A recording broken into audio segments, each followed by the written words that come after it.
بسم الله الرحمن الرحیم. سلام و عرض ادب خدمت شما همراهان گرامی. خوشحالیم که در یک قسمت دیگر از برنامه مناظره در خدمتتان هستیم. در این برنامه ما تلاش می‌کنیم با استفاده از قدرت فناوری هوش مصنوعی، گفتگویی دقیق، بی‌طرفانه و منطقی میان دیدگاه‌های مختلف شکل بگیرد. موضوع این قسمت یکی از مباحث مهم و پرچالش دینی و اعتقادی است، یعنی تبرک جستن. پس با ما همراه باشید تا مناظره امروز شروع کنیم.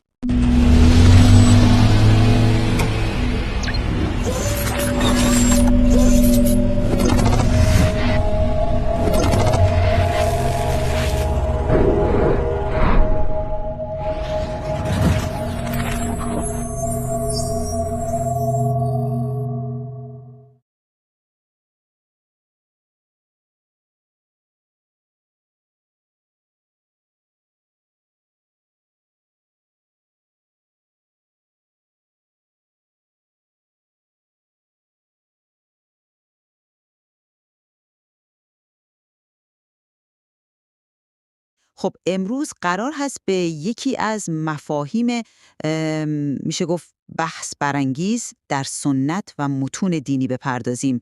تبرک جستن یعنی طلب برکت از اشیا و آثار منتسب به افراد صالح. سوال کلی اینه که آیا قرآن کریم به عنوان کتاب مرجع ما مسلمانان چنین عملی رو تایید میکنه یا نه؟ و برای اینکه بحثمون متمرکز باشه و مبتنی بر متن، به طور خاص میریم سراغ یکی از کلیدی ترین و شاید صریح ترین مواردی که توی قرآن در این زمینه مطرح شده. داستان تابوت عهد، همون صندوقچه بنی اسرائیل در زمان طالوت، اونجوری که توی سوره بقره آیه 248 اومده. این داستان به شکل ویژه‌ای محل بحثه، چون خود قرآن به جزئیات محتوا و اثرات این صندوقچه اشاره میکنه.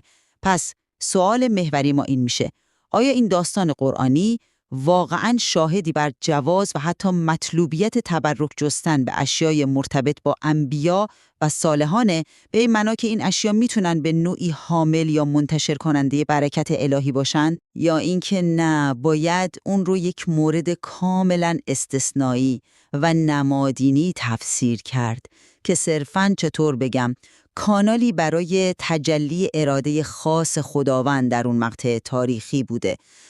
من راستش معتقدم شواهد قرآنی در این داستان به وضوح امکان و جواز تبرک رو نشون میده. بله، و من معتقدم که با وجود اهمیت این داستان، تفسیر اون به عنوان تایید یک اصل کلی برای تبرک جستن به اشیا نیازمند دقت و احتیاط فراوانیه. به نظر من تأکید قرآن توی این آیه بیشتر بر جنبه نشانه آیت بودن و منشأ الهی برکت، یعنی از جانب پروردگار، استواره و این مورد رو بیشتر به یک واقعه منحصر به فرد تبدیل میکنه تا یک قاعده قابل تعمیم. بسیار خوب. اجازه بدید دیدگاه اولم رو یکم باز کنم. استدلال اصلی من اینه که خود متن قرآن توی سوره بقره شواهدی ارائه میده که نشون دهنده جایگاه ویژه و متبرک این تابوت هست.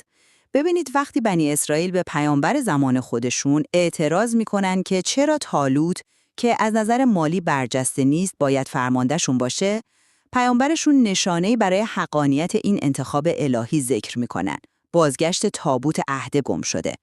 قرآن میفرماید: و قال لهم نبیهم ان آیة ملکه ان یأتیکم التابوت فیه سکینة من ربکم و بقیة مما ترک آل موسی و آل هارون تحمله الملائکه. یعنی نشانه پادشاهی او اینه که تابوت به سوی شما باز میگرده، در حالی که در آن آرامشی از جانب پروردگارتان و بازمانده‌ای از آنچه خاندان موسی و هارون به جا گذاشتند قرار داره و فرشتگان اون را حمل می‌کنند. چند نکته کلیدی اینجا هست.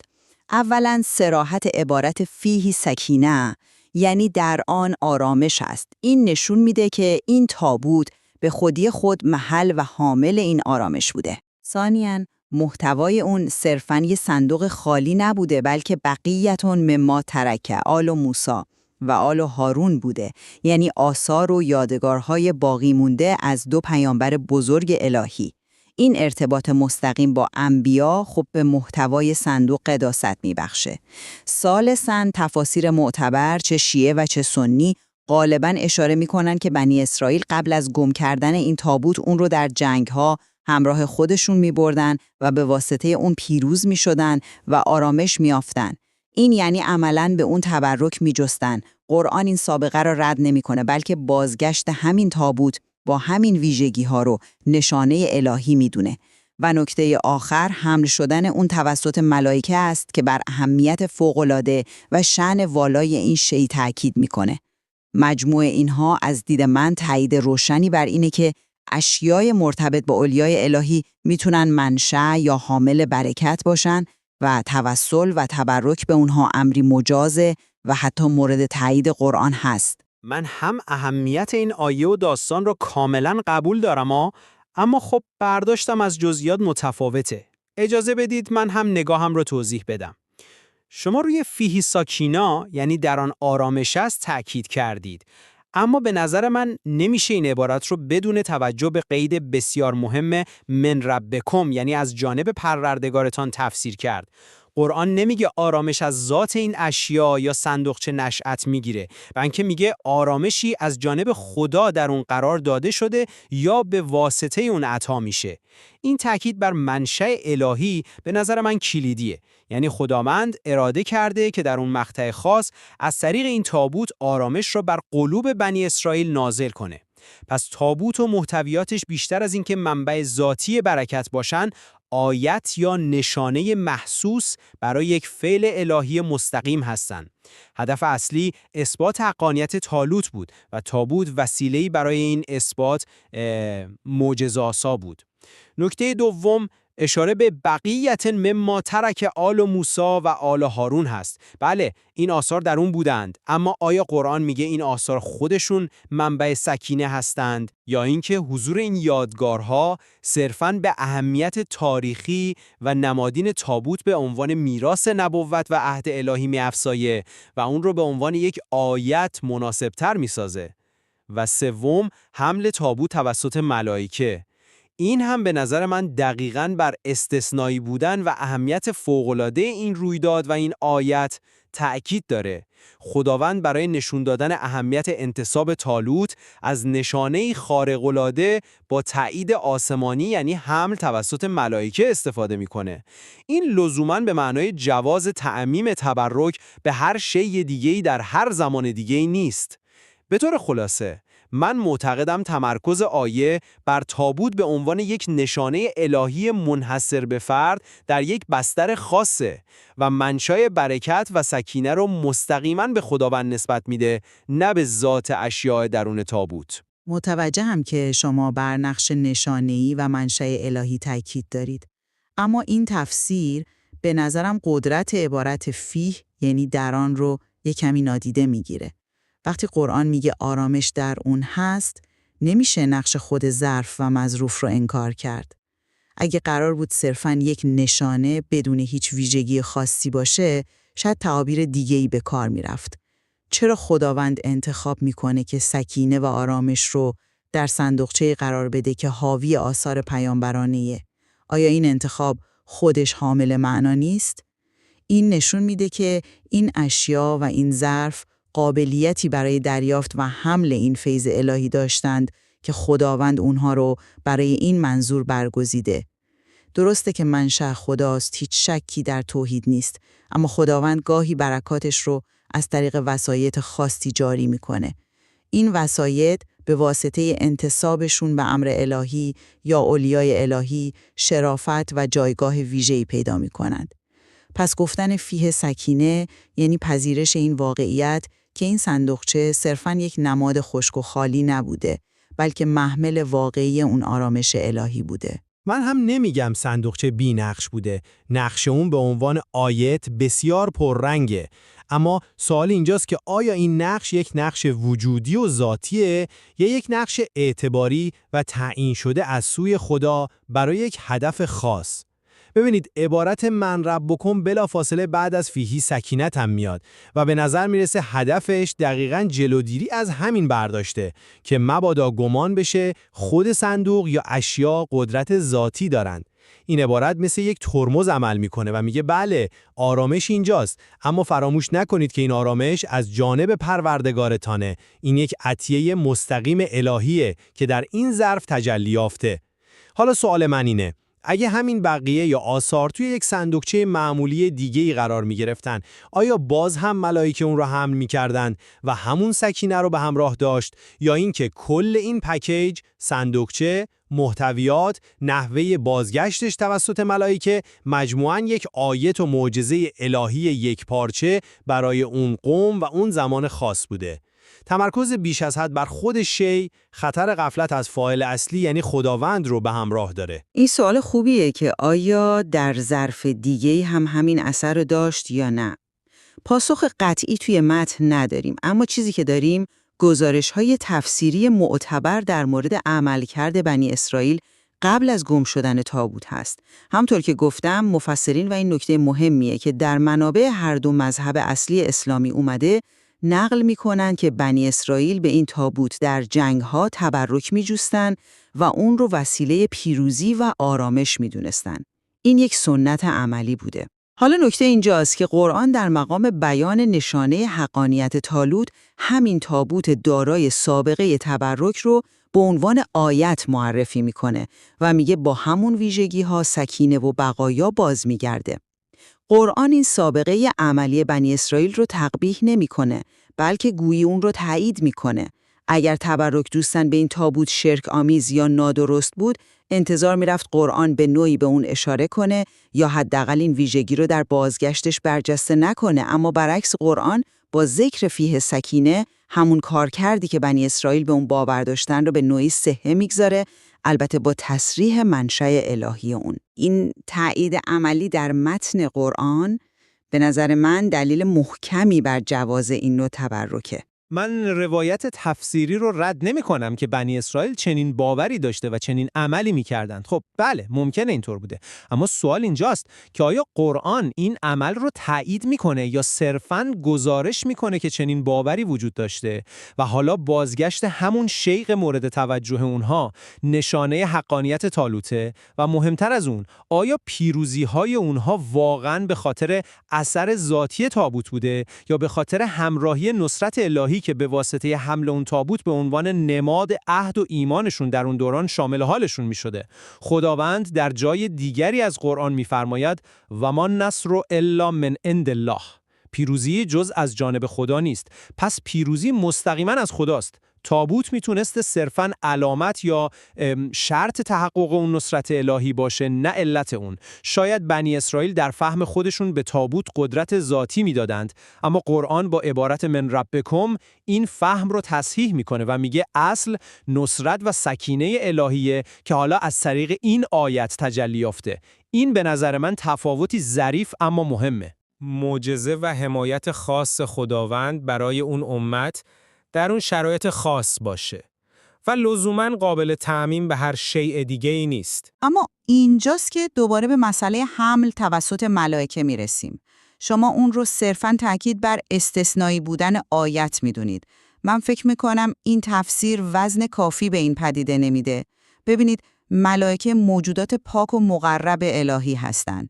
اونا کار عبث انجام نمیدن و خب هر چیزی رو هم حمل نمیکنن.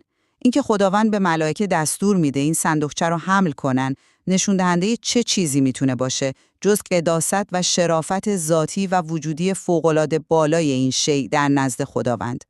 این قداست از کجا اومده؟ از ارتباطش با خداوند، از محتویاتش که یادگار پیامبران الهیه. این حمل یک تکریم ویژه برای خود اون صندوقچه و محتویاتشه.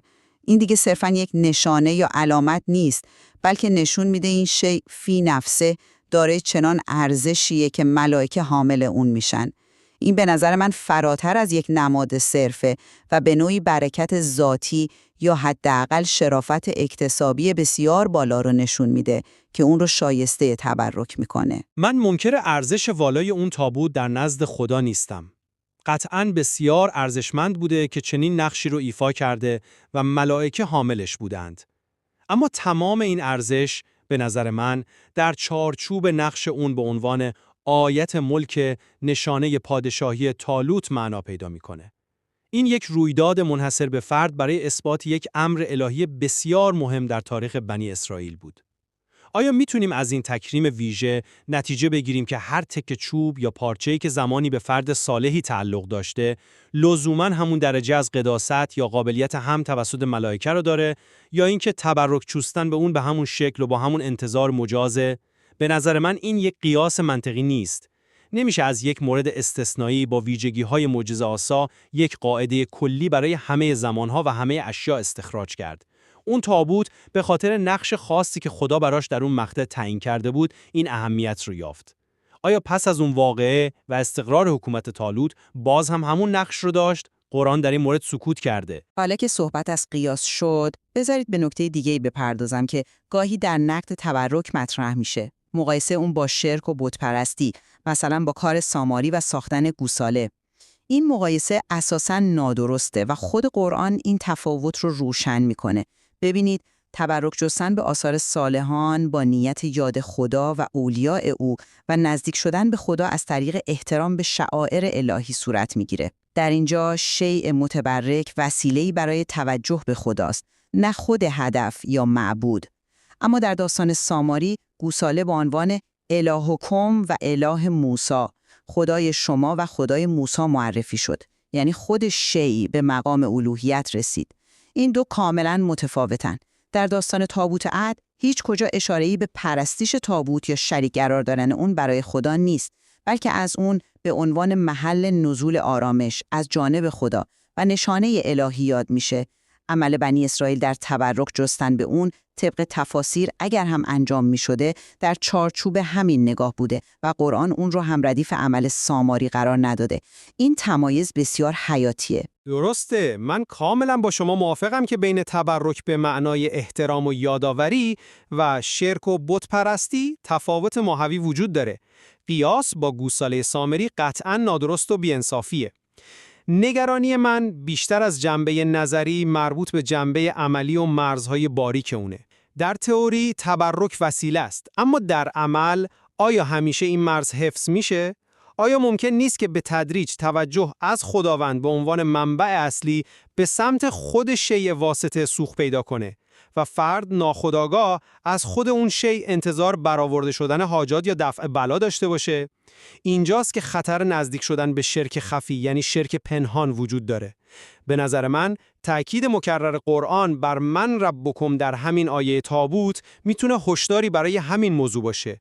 گویی قرآن میخواد بگه حتی در مورد این تابوت مقدس که ملائکه حملش میکنن و آثار انبیا در اون هست، یادتون نره که اصل کار دست خداست. چقدر این مرز باریک و لغزنده است، اینطور نیست؟ اینکه احترام و توسل چه زمانی به اتکای نادرست به غیر خدا تبدیل میشه. خب پس در جمع‌بندی دیدگاه هم باید تاکید کنم که داستان تابوت عهد در سوره بقره با تمام جزئیاتی که قرآن ذکر میکنه، یعنی محتویاتش به عنوان یادگار پیامبران، نقشش در ایجاد سکینه یا آرامش قلبی برای مؤمنان، سابقه استفاده از اون برای پیروزی طبق روایات تفسیری و تکریم بی‌نظیر اون با هم شدن توسط ملائکه، مجموعه شواهد قابل توجهی را فراهم میکنه که میشه اون رو به عنوان یک تایید قرآنی قوی برای جواز و حتی مطلوبیت تبرک جستن به آثار مرتبط با اولیای الهی تفسیر کرد. البته همواره با این قید که منشأ نهایی و اصلی همه برکات خداوند یکتاست و این اشیا صرفاً وسایط و مجاری فیض او هستند که به واسطه انتسابشون شرافت یافتن. و من هم در جنبندی عرض می کنم که با تحلیل متن قرآن به نظر میرسه تأکید اصلی در این داستان بر نقش تابوت به عنوان یک آیت یا نشانه الهی مشخص برای اثبات حقانیت فرماندهی طالوت در یک مقطع تاریخی بحرانی برای بنی اسرائیل. عبارت کلیدی سکینتون من ربکم، یعنی آرامشی از جانب پروردگارتان، و همچنین اشاره به حمل اون توسط ملائکه، همگی بر نقش مستقیم خداوند و خارق‌العاده بودن این نشانه تأکید دارند. بنابراین تعمیم دادن این مورد بسیار خاص، استثنایی و پر از جزئیات معجزه‌آسا به یک اصل کلی برای جواز تبرک جستن به هر شیء دیگری که صرفاً منتسب به فرد صالحی باشه، نیازمند احتیاط بسیار زیاده. باید مراقب بود که تمرکز از خداوند به عنوان تنها مبدأ فیض و برکت به سمت اشیا، حتی اشیاء محترم، منحرف نشه. تاکید قرآن بر من ربکم باید همواره نصب العین ما باشه. همانطور که ملاحظه کردید، هر دو دیدگاه تلاش کردند تا بر اساس خود متن قرآن و تفاسیر رایج استدلال‌های خودشون رو ارائه بدن. این نشون میده که آیات قرآن گاه ظرفیت برداشت‌ها و تأکیدهای متفاوتی رو دارن و فهم عمیق‌تر اونها نیازمند تأمل و دقت بیشتریه. دقیقاً. هدف ما در این گفتگو نرسیدن به یک نتیجه قطعی، بلکه روشن کردن ابعاد مختلف این بحث مهم و ارائه دیدگاه‌های متفاوت مبتنی بر استدلال بود. امیدواریم این تبادل نظر به درک بهتر زوایای گوناگون این موضوع برای شما شنوندگان گرامی کمک کرده باشه و انگیزه‌ای برای مطالعه و تحقیق بیشتر فراهم بیاره.